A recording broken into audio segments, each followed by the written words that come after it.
Yeah, so we'll have you sit right there, and I'm over here. There's a microphone on you as well. Yeah.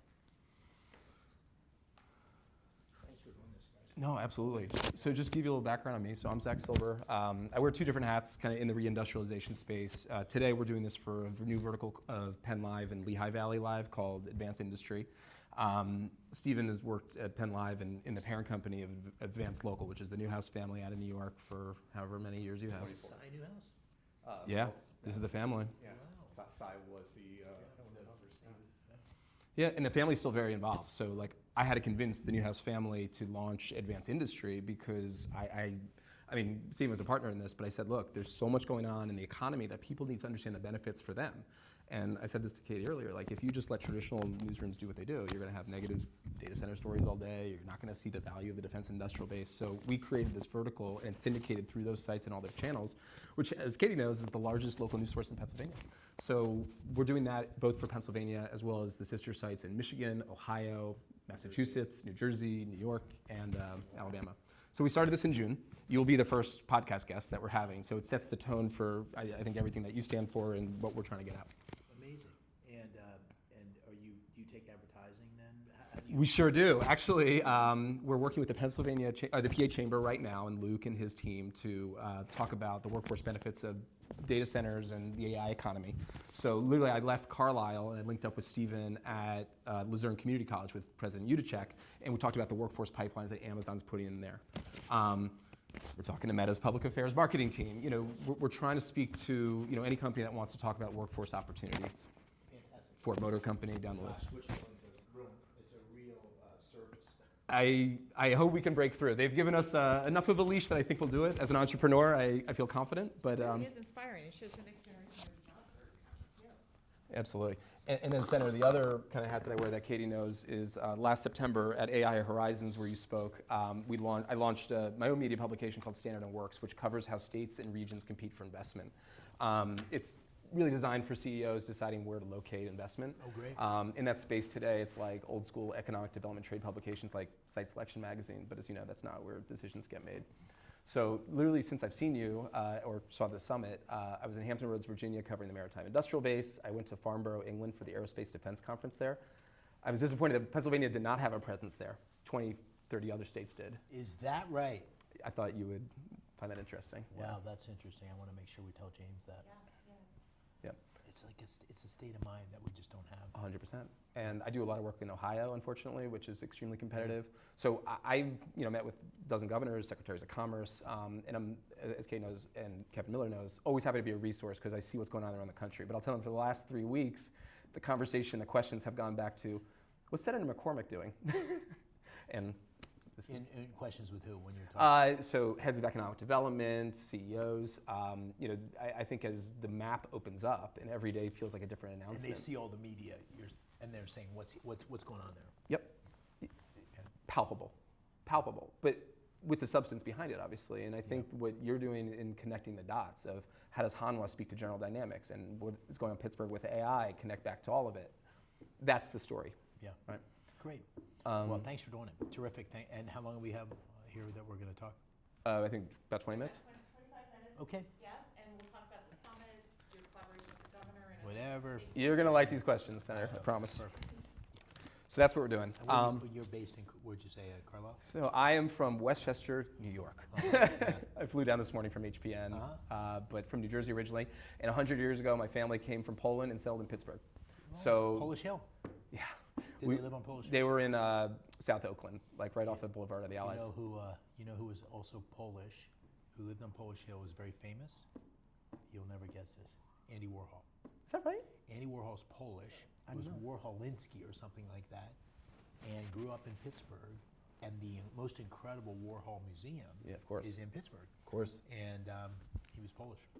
Yeah. That's good to know. Yeah, I had the great advantage at the first summit. I sat next to, I forget his name now, the provost of Carnegie Mellon. I mentioned my grandfather went to Carnegie Tech, and we never knew how he paid for it. So he got me in touch with the registrar, and we went into the archives, and we didn't find like the receipt of the tuition, but we found his report card. And this was a brilliant man, but he had all C's and D's. He was putting himself through school and working 2 jobs, and he had a single mother, and the grade said it all. But we found out that he was in the printing program that they had there, so he was a media guy on the Tartan School newspaper, just like me. Amazing. Yeah. All right. Okay, let's do it. Making sure we're all good here? All right. Yeah. One last look? Yeah. All right.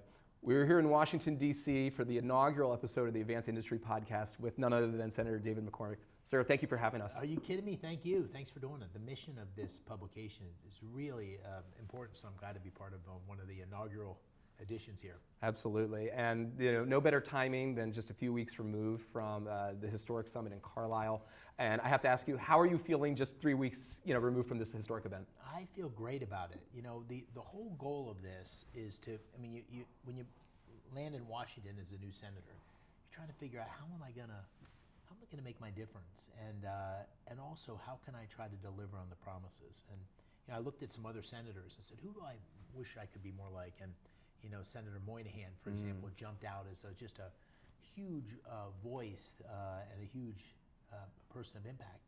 But as I started to think about the promises I made, it was how do I ensure that Pennsylvania becomes the place where investment comes, jobs are created. I ran on a platform of opportunity. And one of the ways to do that is through legislation, and I've tried to support all sorts of legislation that would help with that opportunity. But I realized that I also had a lot of power to convene and bring the right people together to show all that Pennsylvania has to offer. And so the two summits that I know you had a chance to attend, the Energy and Innovation Summit that my wife and I hosted in Pittsburgh, which was just this incredible turnout and resulted in $92 billion of committed investment in Pennsylvania, followed by a year later by the Defense and Innovation Summit, are really an opportunity to bring together all the folks in Pennsylvania, around the world, that are going to be needed to really win these most consequential races for leadership in the world, in AI and defense, but also to position Pennsylvania to be the point of the spear.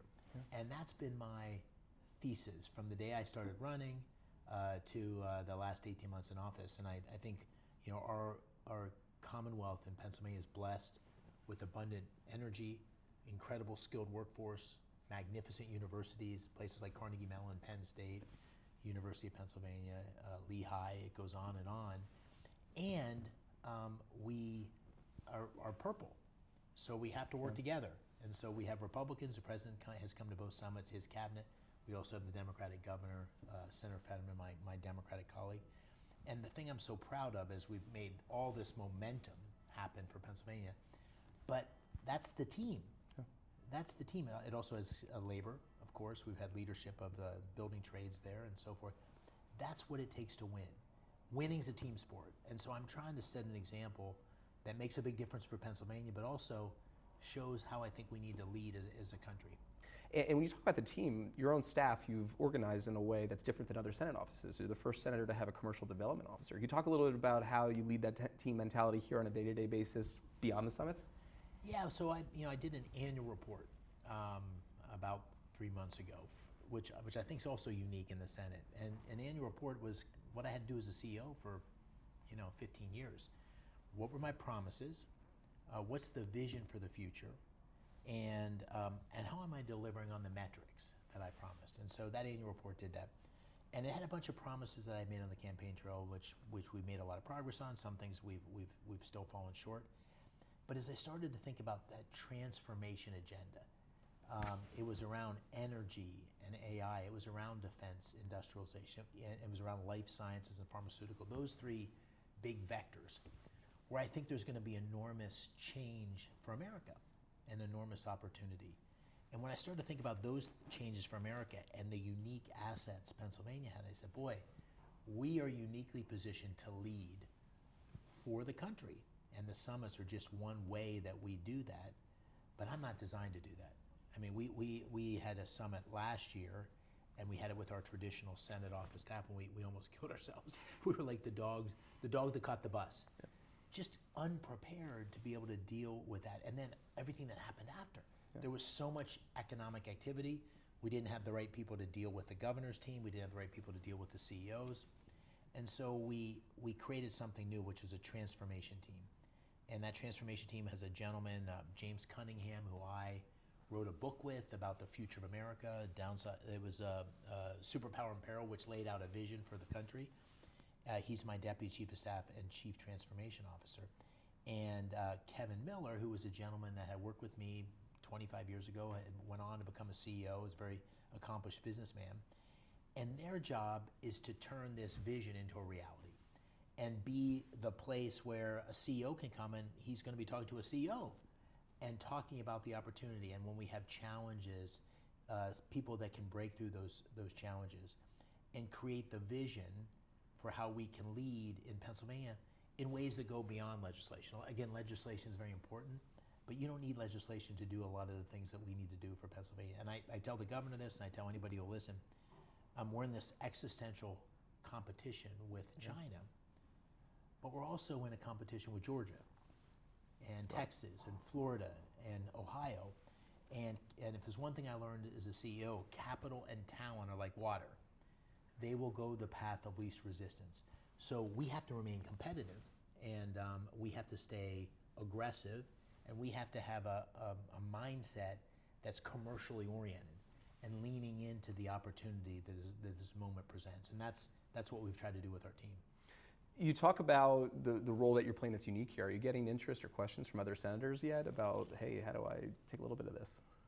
Yeah, how do, because the Senate's not equipped for this, I think I have a couple advantages, which has helped me do this, and I'm certainly happy to share that with anybody.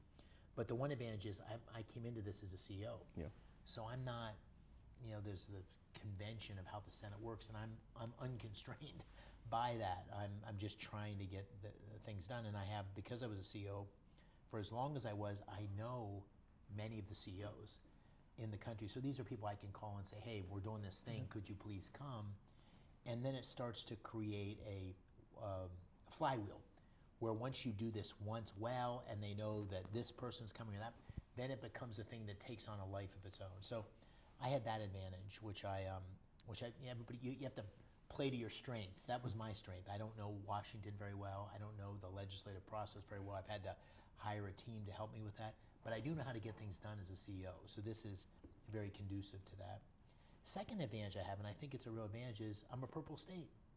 So I have to find pragmatic ways to work together. I have to find common ground to get things done for Pennsylvania. That's what they expect. We're one of the biggest states. We're 19 electoral college votes. We're 14 million people. Our constituents expect us to get things done. And we're about a 50-50 mix in terms of our voter registration. So this is an area where I think we can find common ground. We all want good jobs for the folks in our community. There may be some differences about how we approach certain things, but the things I'm focused on, I think, are where I can find other Democrats, as well as Republicans, of course, that are willing to support it. And so that's why it's been a big area of opportunity. And let's take that and think about the defense industrial base. Fellow reader of Freedom's Forge, and appreciate the historical context for how this can get done. But in today's world, you talk about the need to find common ground and to bring everybody along with a vision. What's the message to all Pennsylvania about why the defense industrial base is good for everybody? Even the folks that are sitting, maybe watching what's going on around the world and thinking, do we want to get more ingrained with this? Yeah. Well, I think it starts first. What is the role of government, and what's America's vision for the world? And I think most Americans would agree that we want America to be strong, we want America to be safe, we want America to be secure. And so America's played a really profound role in the world in terms of helping lift people out of poverty and help support freedom and basically free the world of tyranny in World War II. So we've had a great tradition of being that shining city on the hill, as President Reagan would say, and part of that and protecting that way of life is having a strong military. Most people agree with that. There's disagreement on how that military is being deployed. We can have those disagreements, but certainly we agree on that. And the second reality that's true is the world's becoming a more dangerous place. There's no doubt about it. With Iran, with China, I think we could get most people to agree on that. The third thing I think we can get most people to agree with is that the nature of warfare is changing dramatically. We see that in Ukraine, we see that in Iran, where the war that I was in, which was more than 30 years ago, was viewed as the most technologically, sophisticated war in history. And what's happened now is almost unrecognizable from the warfare today. Autonomous vehicles, robots on the battlefield, and drones and so forth. And so we need to retool our military to do two things at the same time. We need new players and new processes that build up part of the defense industrial base that's waned, particularly shipbuilding, subs, things like that, to counter these new threats. But we also have to be able to build the warfare of the future with emergent technologies. And we don't have the capacity to do that with drones and other things. So that's what the Defense and Innovation Summit was about, which was bringing the right focus to the kinds of investments we need for the future. Now, I'm one of the people that argues that the pie should be bigger. I think we should spend more than we've been spending. But even for people that think the pie should be the same size, how we split up the pie needs to change pretty dramatically. And the thesis of the summit, which I think most Pennsylvanians would agree with, we have a huge defense industrial base already. We have 190,000 workers in Pennsylvania in the defense ecosystem. Pennsylvania's always been at the heart of our defense, the arsenal of democracy in World War II. It was all in Pennsylvania. So as we go through this change, Pennsylvania needs to be part of leading America into the next generation of capability. For all those reasons I said earlier, the energy, the skilled workforce. So in rearming America and building out that next generation of defense, we're also going to help Pennsylvania because it's new jobs, new investment, new opportunity, as it's always been. And I think that's why we can find common ground on it. We may have differences on what we should do in Iran. We may even have differences on the size of the pie, but we certainly should think together that Pennsylvania should be leading the way. And to switch to another industry that probably has a little bit more of that out of the gate common ground would be biomanufacturing and life sciences. Yep. I was in Allentown when you were down here voting the day of the Eli Lilly announcement, but I saw your fingerprints because I know how you and Governor Shapiro work together. Can you talk a little bit either specifically about that deal or how you're working in tandem with the state to make Pennsylvania a really burgeoning life sciences cluster right now? Yeah, no, it's incredible. I mean, Philadelphia and Pittsburgh both have these incredible life sciences hubs. We're the number 4 recipient of NIH funding. I've been a huge supporter of maintaining and growing NIH funding. That's been somewhat controversial, but I believe that we need to double down, particularly in this age of AI, because life sciences is solving diseases that we never dreamed possible. The CAR-T lab at University of Pennsylvania, we more or less have discovered, our scientists have discovered, a way to cure blood cancers. Right now we have to make sure that therapy is broadly available. So we are in a moment of unique opportunity with the technological developments, the human genome, all this stuff to be able to really prolong life, make humanity much healthier. I mean, what's a more important mission than that? Right. Pennsylvania has these 2 incredible hubs around University of Pittsburgh Medical Center, and University of Pennsylvania.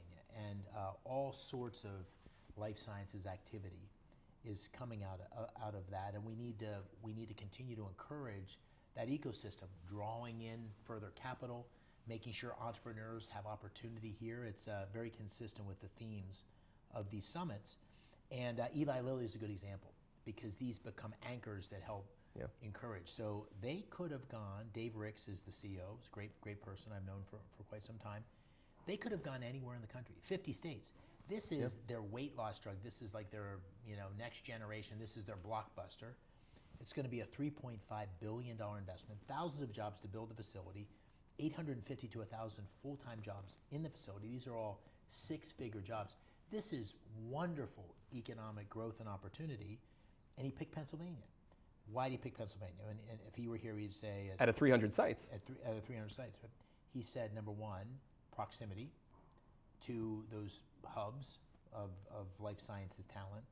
2, skilled workforce to build, because you got to people can build things, right? 3, and he says this, listen, I know you're going to be around for a while, and I know governor's going to be around for a while. He thinks the governor's going to be around for a while, but the governor's got an election coming up. But I'm dealing with both of you, and I like the fact that you have your political differences, but on things like this you work together. And I think if you're a business guy, what do you hate the most? You hate uncertainty. You hate having to invest into uncertainty. So to the extent that we can create certainty, hey, this is an environment where we're going to welcome you, we're going to be doubling down on the opportunity for life sciences, I think that's a place where CEOs want to invest.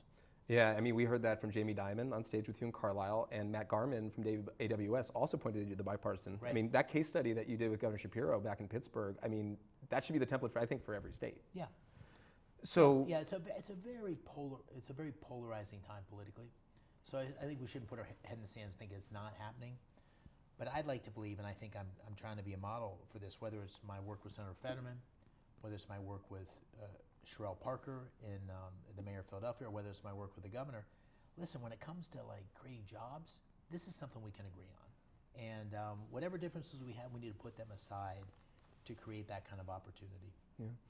And sticking with that in the Matt Garman panel and the AWS deal, which was, again, historic for Pennsylvania, data centers obviously have a bit of a sticking issue for a lot of people right now.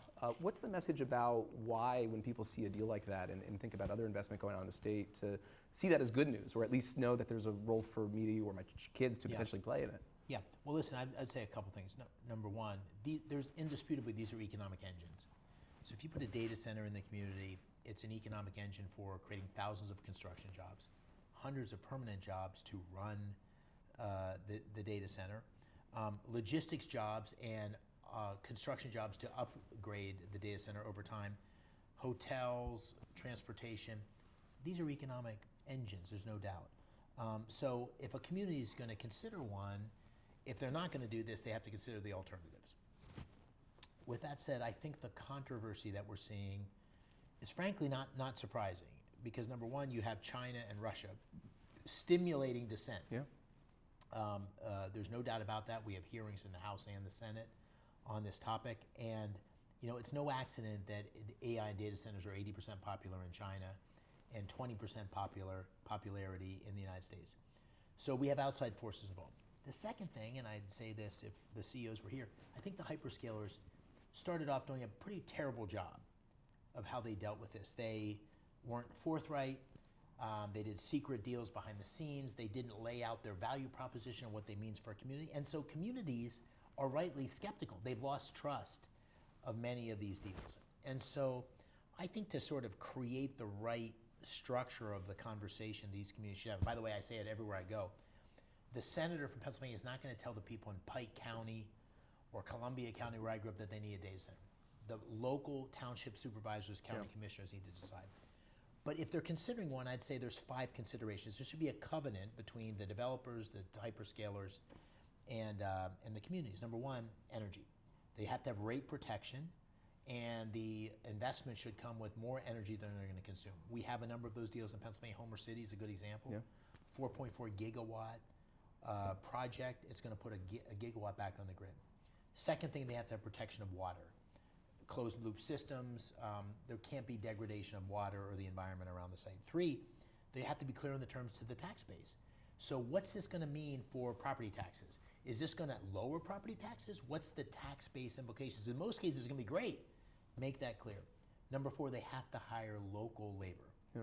They can't be bringing people in from outside. This has to be a benefit to the community to the extent possible. Number 5, they're spending, in the case of AWS example, $20 billion.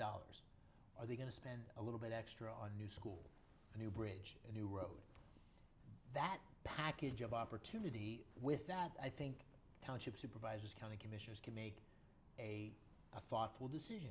I think many cases are going to say, yes, we want that. And if they say they don't want that, then my humble advice is, what is your economic engine going to be? Because I've been around Pennsylvania for 60 years now, and we've been saying, as long as I can remember, we don't have enough opportunity for our kids. Yeah. We want to keep our kids here. We want to grow the economy here. This is a way to do that, and I want to make sure we don't miss the opportunity. You're going where I was headed next, is to talk about, we're almost up on the back to school. People are going to be entering their junior, senior year, the time where you start thinking about what's next, right? Is it a 4-year college? Is it something different? What are all these jobs I keep hearing about in the news? What's the message to, you know, young people and the opportunities that you're trying to create for them? I honestly feel so optimistic about the future. I don't mean to say AI doesn't have huge risk and downsides, but it's the most profound moment of change in human history, and it offers profound opportunity for the next generation. I'm jealous that I'm more closer to the end than the beginning, because it's going to be an amazing time. But how AI evolves depends on what we do. We have to guard against the downsides of it, you know, of hurting our children, of being used for nefarious national security purposes, the job disruption. There's all sorts of challenges, but it also offers limitless opportunities. So start with that. For a young person today, I'd say there's two things. One, people who build things are in more demand than ever, more demand than my lifetime. People that can build the infrastructure of the future, the energy, the defense industrial base, the data centers, welders, pipe fitters, steam fitters, electricians. We can't get enough of them, and it's demand as far as the eye can see. These are the jobs that used to exist in the 50s, 60s, 70s. They're now back, much more technically sophisticated. These are great paying, six-figure jobs, security opportunities. So that's a path that wasn't available even 5 years ago. In Pennsylvania, 70% of the kids don't go to college. So there's a huge growing opportunity. Second thing is, and I lived through this with the internet bubble, and this is very different and much more significant, but with new things like this, it does disrupt and destroy some jobs, but it also creates whole new ways of creating opportunity for small businesses, for entrepreneurs. And so for young people of all kinds, but particularly those that want to participate in that part of the economy, I think you have to learn, grow, and embrace the new technology. This AI revolution is going to create lots of new businesses, lots of new opportunities. And for them, I think it offers limitless possibilities. You can be a small business now. You can do things as an entrepreneur that were unthinkable a decade ago because of the power that comes with these AI tools. So it's going to be an exciting time, and we have to lean into the future and make it great for everybody. I'd say that's one thing that's very much on my mind, is making sure in this moment of profound change, an opportunity, that the opportunity spread broadly across our society. The benefits, wealth or otherwise, can't be concentrated among a few. It needs to be spread across the many. Yeah.